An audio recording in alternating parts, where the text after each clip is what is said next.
but I can't project it to the screen, so maybe IT will bounce in here this morning and figure it out. But so we will do, let me look at one more thing. We will do,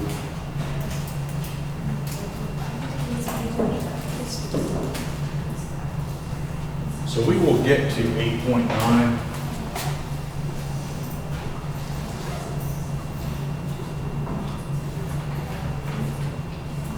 But I still owe y'all a lot of questions on D2L. I still need to put all the practice questions for the test on D2L. So as usual, if you can do what's on D2L, you're ready for the test. For now, since I don't have those up, keep using these exercises to keep up. And just ask me questions if you have questions. If you still have a grade correction you're waiting on me to do for test 1, I just haven't gotten to it. But if you send me an email, it's there. I'll get to it when I get around to having the time. I'm making, my priority is getting those questions up for you guys right now. What else to say? I think, so this will finish chapter 8. So this test is mostly, it's the Lewis structure stuff and then these reactions. And I'll get into a little bit of the thermochemistry before test 2. I think test 2 is like November 5th. I think that'll work out well, November 5th, because we're pretty well caught up. I'm just going to do a little bit of the thermochemistry and go back to a detail or two about Lewis structures, and then I think we'll be ready for test 2. Labs, I'm starting to think that we should probably like designate a week towards the end of the semester to where we will do a normal lab, and if you have makeup labs that week, we'll do it then. I have a 2 o'clock class that's one of those much longer classes on Monday, Wednesday. So maybe if you've got a makeup, you can come to that. But we'll work out labs, how to finish up labs. Okay, so the next reaction we talk about, so the only reactions we've talked about are the ionic reactions. So now we're going to talk about acid-base gas evolution, and we'll do redox reactions Friday. Acid-base, though, if you think about all the atoms on the periodic table, they're all, we have protons in the center and electrons going around. There's one unique thing, one unique atom, hydrogen, one electron, one proton. The vast majority of hydrogen doesn't even have a neutron. So just about all hydrogen atoms are nothing but a proton and an electron. They're very, very simple like that. Once you start with helium, you start having neutrons in them, and then every other atom has neutrons in them. What's unique about hydrogen is its natural form. There are a very small number of them that have one proton and one neutron, and then an even smaller number of them that have a proton and 2 neutrons. Those are kind of exotic. You find them, they're kind of rare, but they're there. But almost every hydrogen throughout the universe is one proton and one electron. And notice, if you have, so if I did the Lewis structure of hydrogen, I would do that. There's the Lewis structure.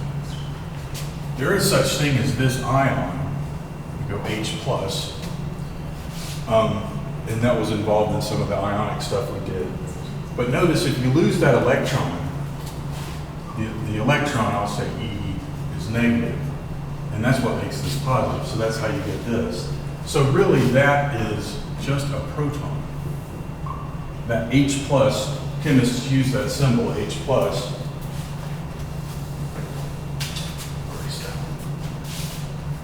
But it really is just a proton. And the thing about that, it's almost like that should be one of the, like the first atom on the periodic table, because it is very prevalent, especially in water. All the oceans on the earth, all the water on the earth, and even water you get out of tap, and the water we work with in labs, has some amount of this in it.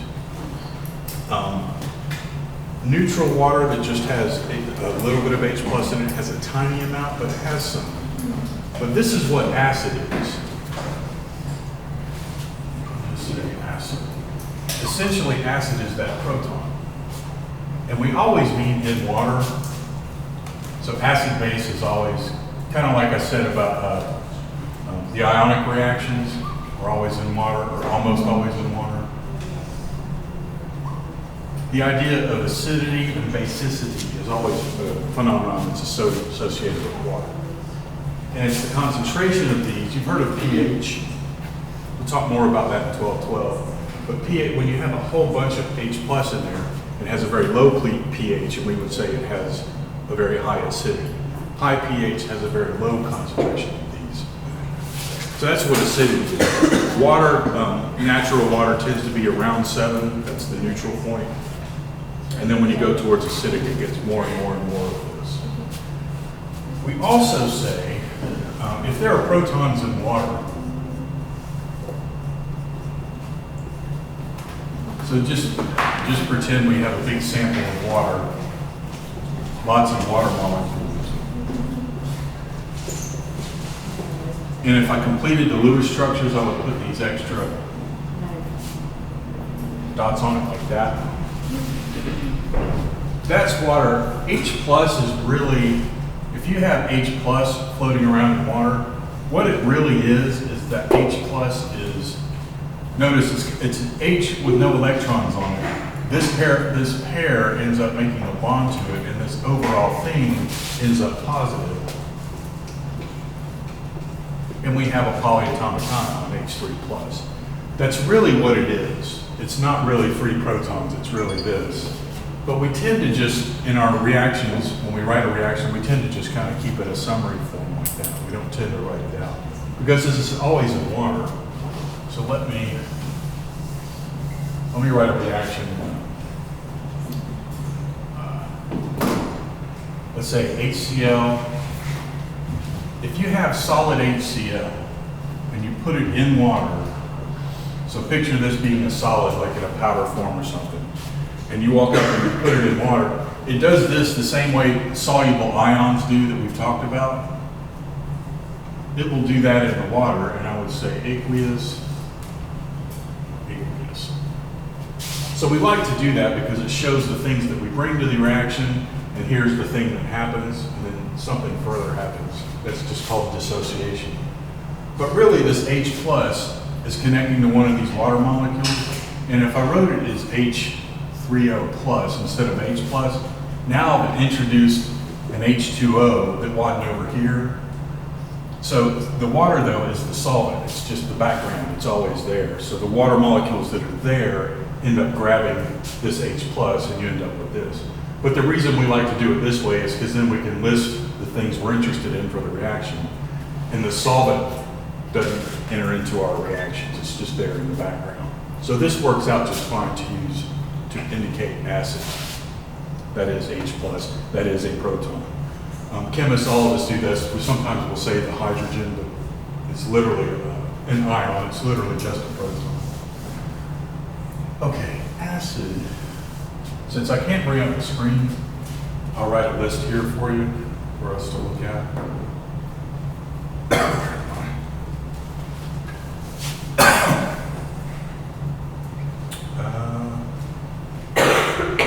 So table 8.2.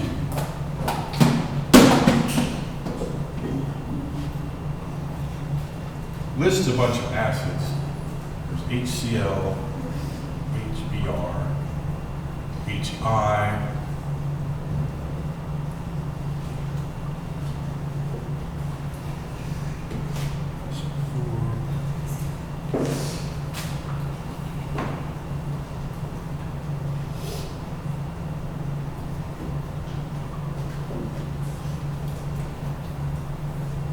HF here. This is known as a weak acid, but we're strictly going to talk about these, which are the strong acids.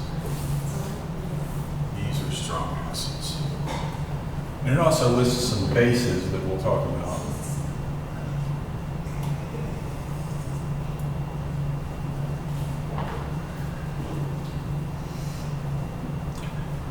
These involve OH negative, another polyatomic ion. And these are just the first few atoms going down the left side of the periodic table. Sodium, lithium, potassium. And then some in the second column going down. CaOH2 and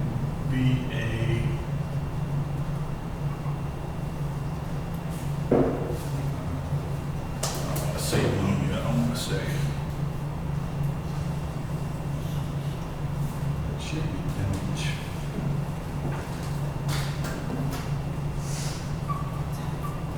NH3 is a weak base. HF is a weak acid.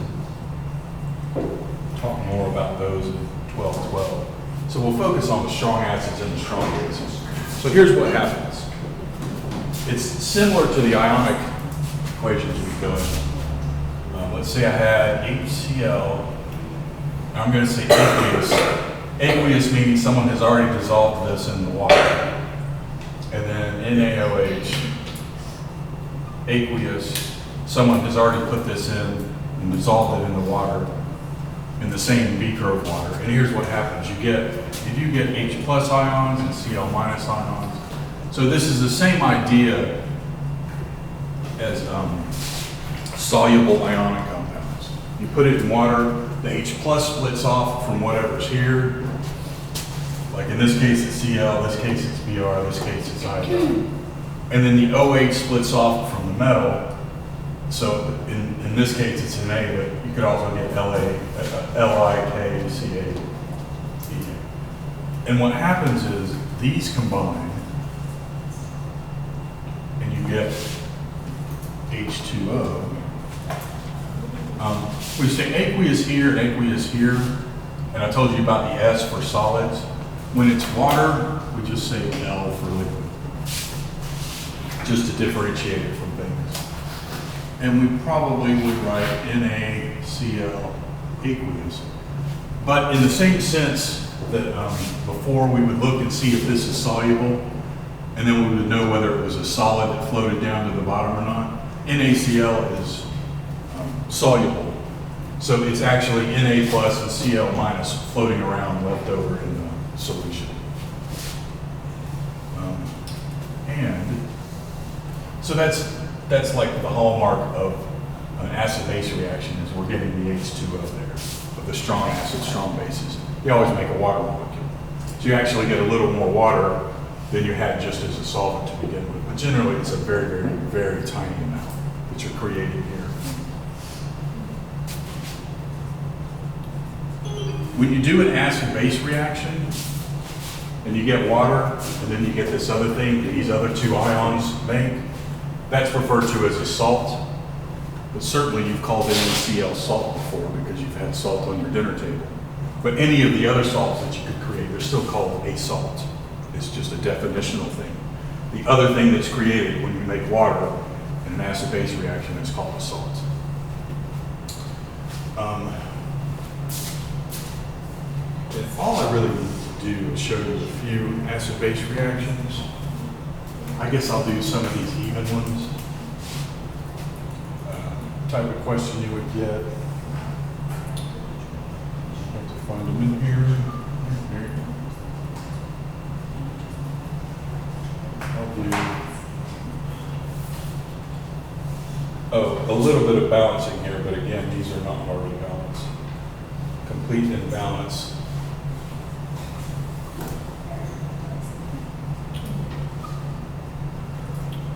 So the type of question for these is, here's what you're given. You're given that acid, and that base, aqueous, arrow, and then it's like, okay, you complete the reaction. So it's not that hard. And it's just like what I did up here. I'm going to make H2O out of those, and I'm going to put an L there. And now I've got Na and Br, Na plus, Br minus. If you bring those together as they are, your formula is going to be NaBr without any numbers here because it's a 1-to-1 charge ratio, just like we did with ionic compounds. That is literally an ionic compound. I think all of those make soluble salts. Aqueous because I know it's soluble. So there's the reaction completed and it's already balanced. I have one hydrogen over here and I have have this hydrogen here. Well, actually, to show the balance, it's probably easier to rewrite it like this.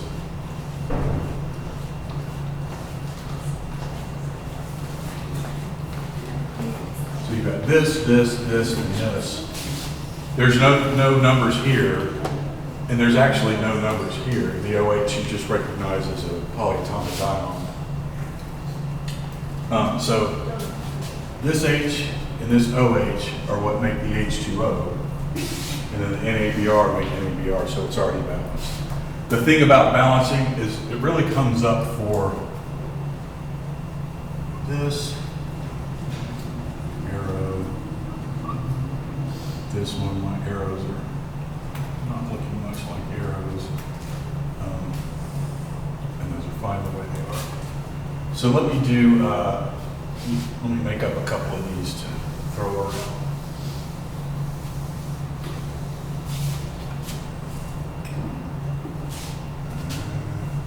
What if I did HNO3? If you take the H off this, you get a polyatomic ion that was in our polyatomic ion list. You get NO3 and H plus. Aqueous. And I want to do one of these.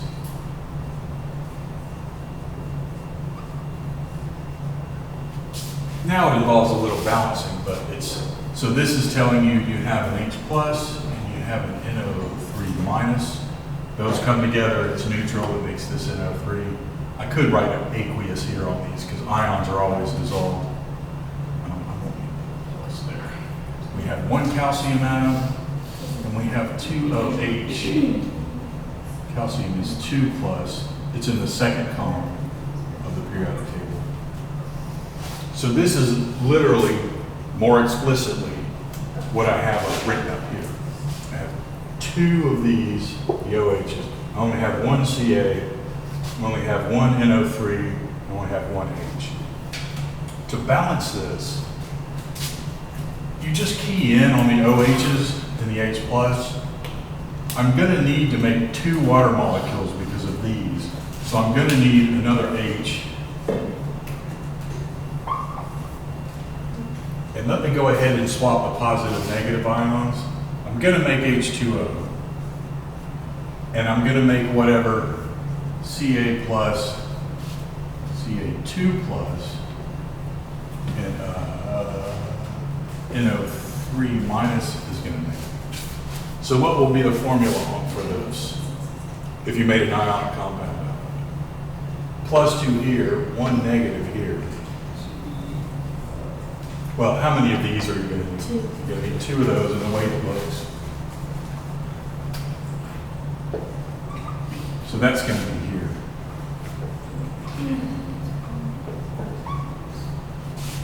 So that's how this compound comes together.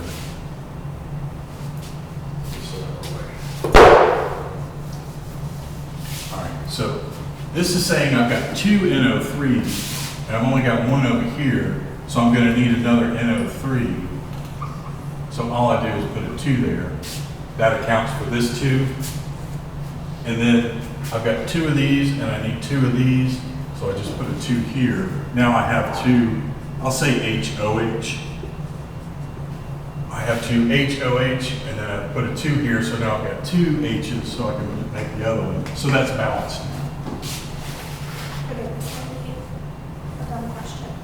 But on the charges for NO3, it's, so your N is a charge of -3, and then your oxygen is a charge of -2. Well, I haven't gone into the details of what an NO3 molecule really looks like. That's a slightly deeper dive into Lewis acids, or Lewis structures. But when you get to these polyatomic ions, you're not really looking on the periodic table at any one atom and going, that's the charge on that.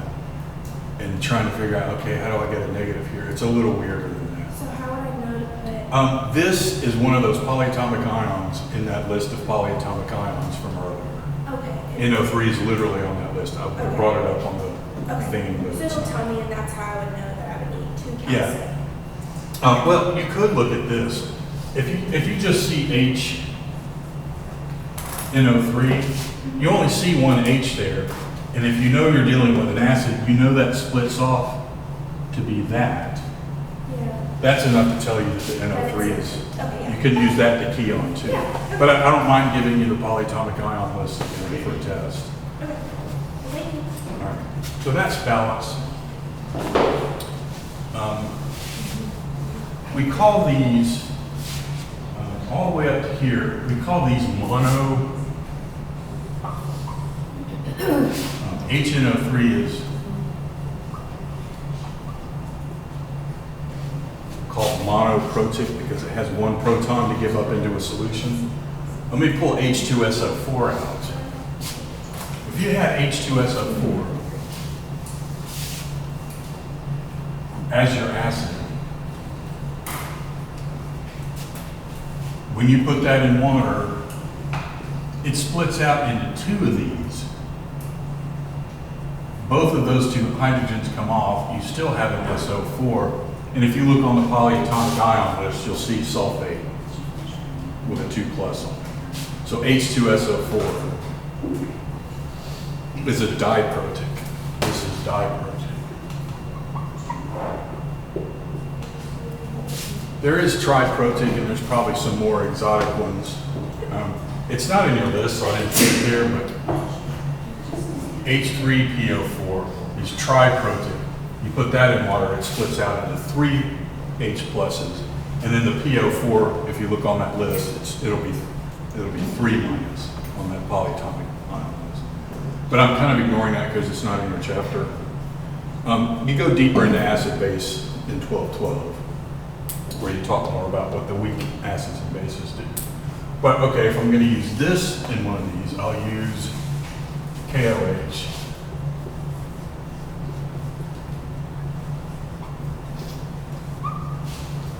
So let's say you're given that and you're asked to complete the reaction and balance it. You're definitely going to make water.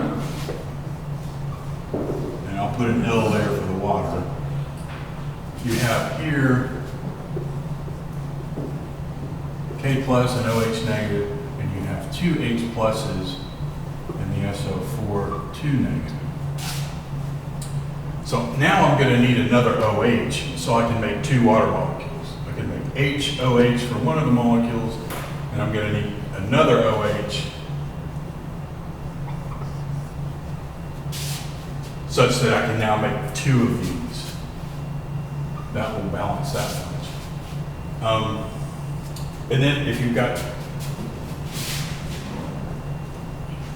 K and SO4, SO4 is 2 minus, K is plus 1. So how is the formula going to work for that one? Go back to your ionic from test 1. You're going to need 2 Ks to balance the 2 negative. You're going to need 2 plus charges. So it's not that complicated. It really is the same as what we were doing with ions. I need 2 Ks to balance that SO4 2 negative. So I'm going to need another K. And maybe you can see where I'm going now. I just need a 2 there to get this extra one of these. This is fine as it is, and that will balance it. Let me write the K2SO4 right there. This K2SO4 needs to be on this side of the plus sign.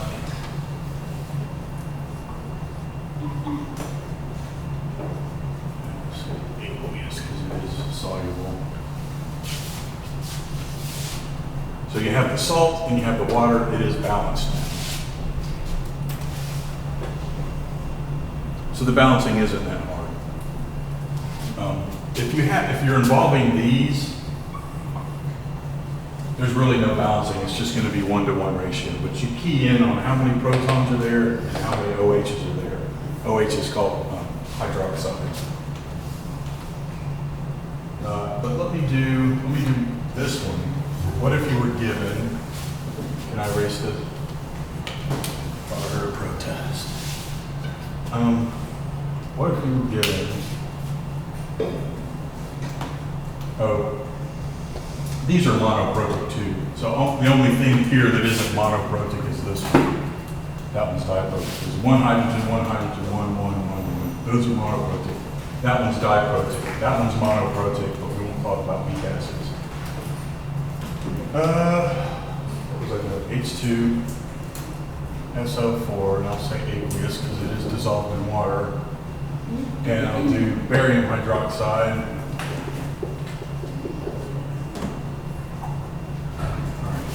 So we have two OHs and two H's, so we know we can make two H2Os.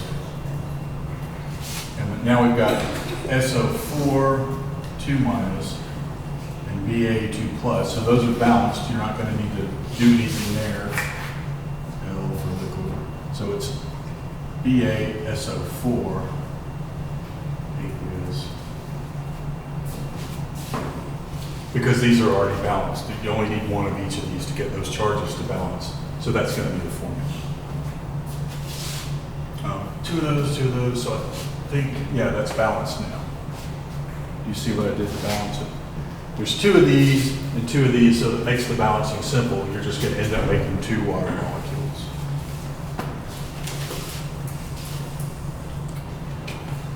Okay, and these do have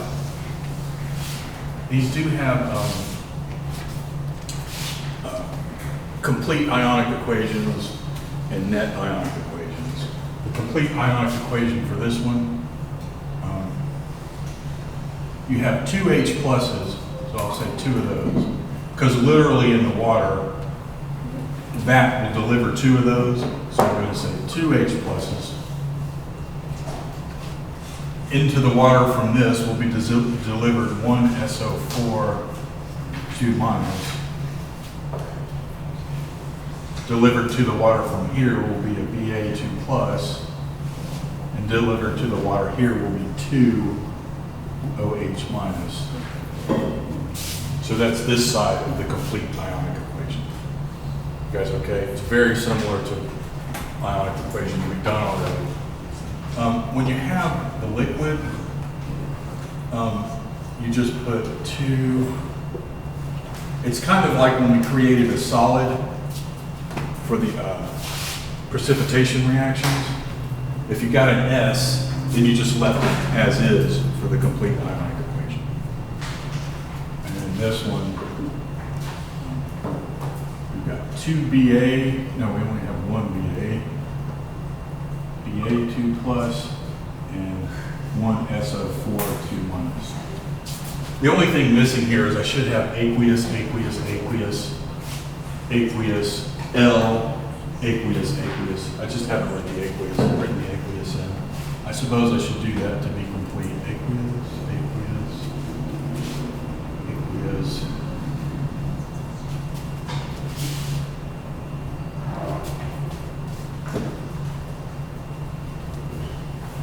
So there's the complete ionic equation. I've just split this stuff out into what it is. And note, just like we did when this was an S for solid, we left this as is. We just brought it down as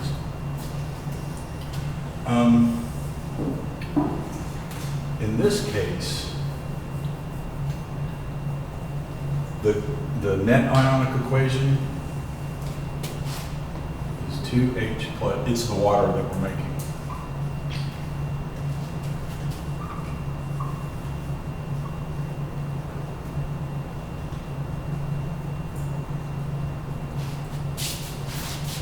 That's the net ionic equation.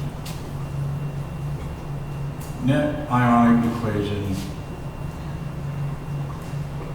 complete ionic equation, and we call that one the molecular ionic equation. Molecular ionic equation for an acid base, complete ionic equation for acid base, and then it's always this for the net. It's just like before though. You cancel what's the same on this side, what's on this side, and what's left is the H, OH, and H2O. And this could be, because there's a 2, 2, and 2, we actually could do this for the net. Just take the 2's away.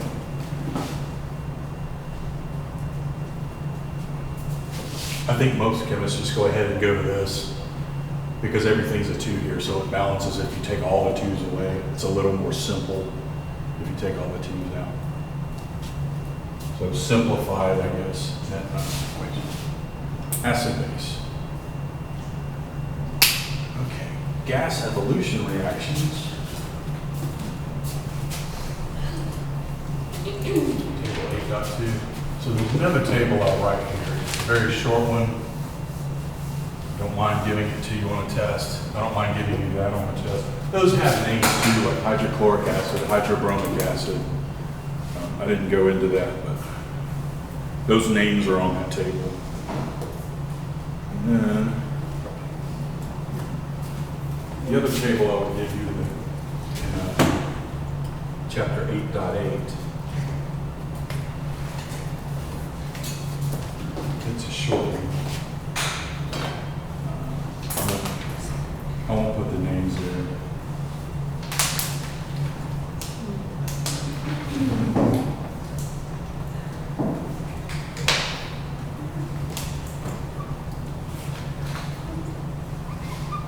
So notice I'm doing SO3 instead of SO4. Don't let that go over your head. This is sulfite instead of sulfate.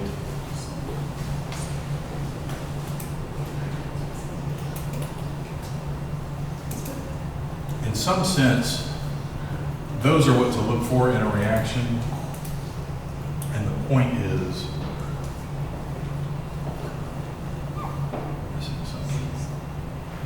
I'll say none here, and I'll tell you what I mean in a minute. And this becomes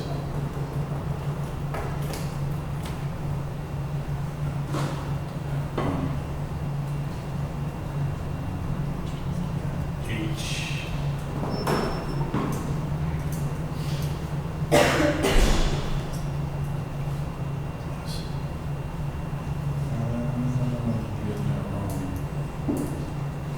H2O is SO2.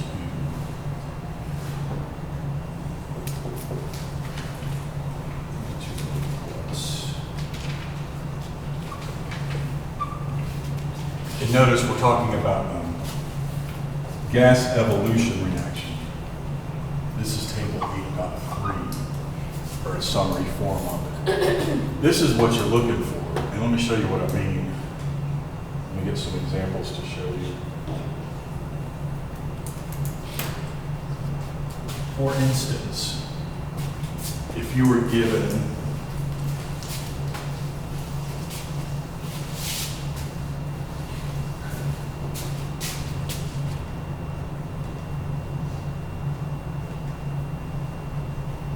this is called the intermediate. I'll show you what I mean by intermediate. That one is H2. So I'll do an example where this is in H2CO3. Let's say you're given HCl. These frequently involve acids. It's reacting with not what we call a base. So that's not listed on those bases. That's listed in one of the acids. That's hydrochloric acid. But this is just an ionic compound. All right. If you took this,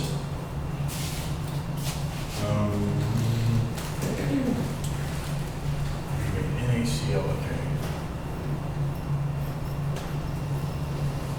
NaCl. I'll write it over here.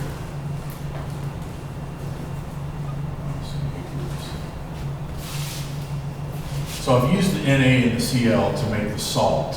Now what I have left is H+. I've used the Cl. I've used the Na plus already. And now we have HCO3 minus. This is all that polyatomic ion list, bicarbonate. This is just that H plus ion. These come together to make, I'll write it here, H2CO3.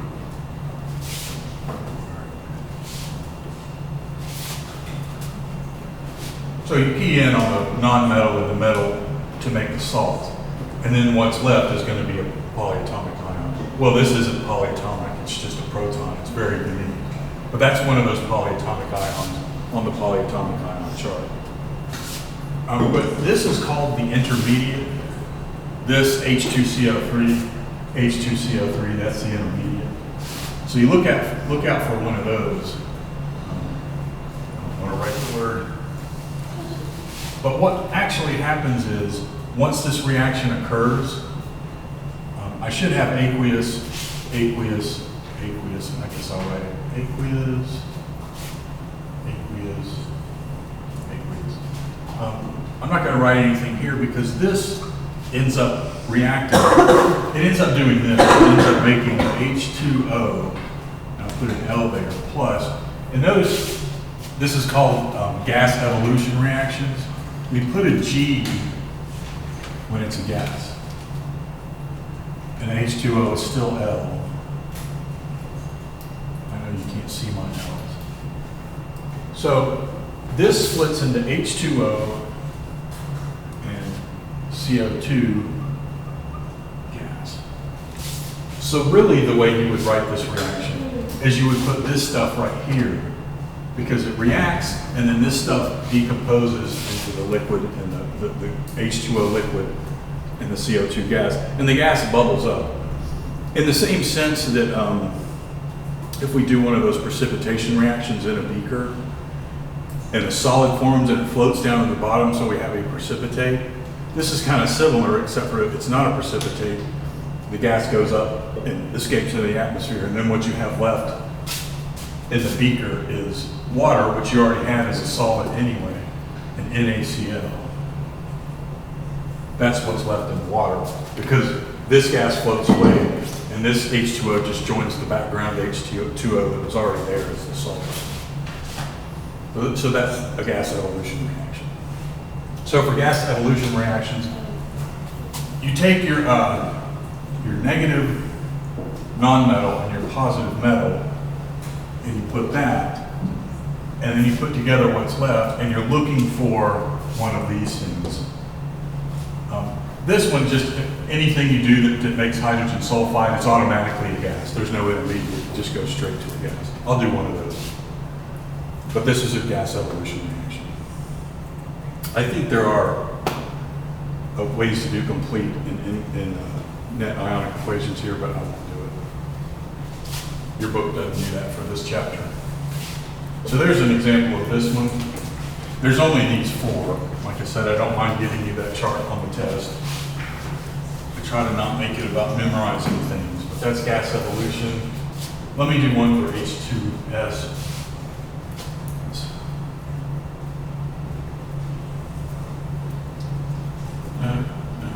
Where's the picture? There.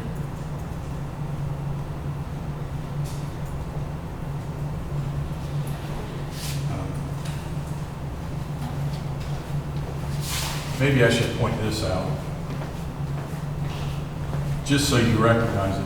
H2CO3, you can recognize that as H+, and CO3, 2 minus.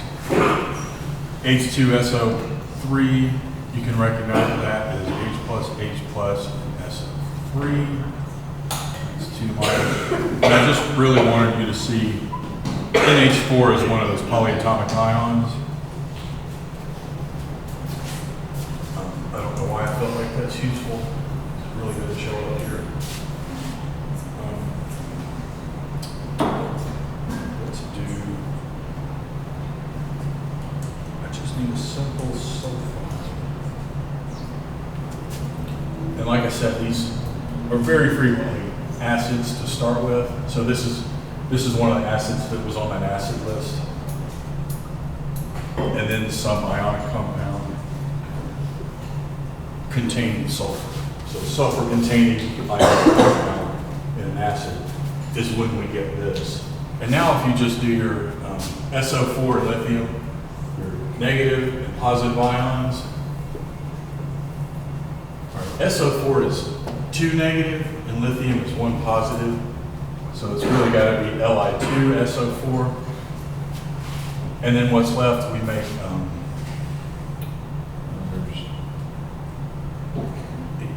H2S.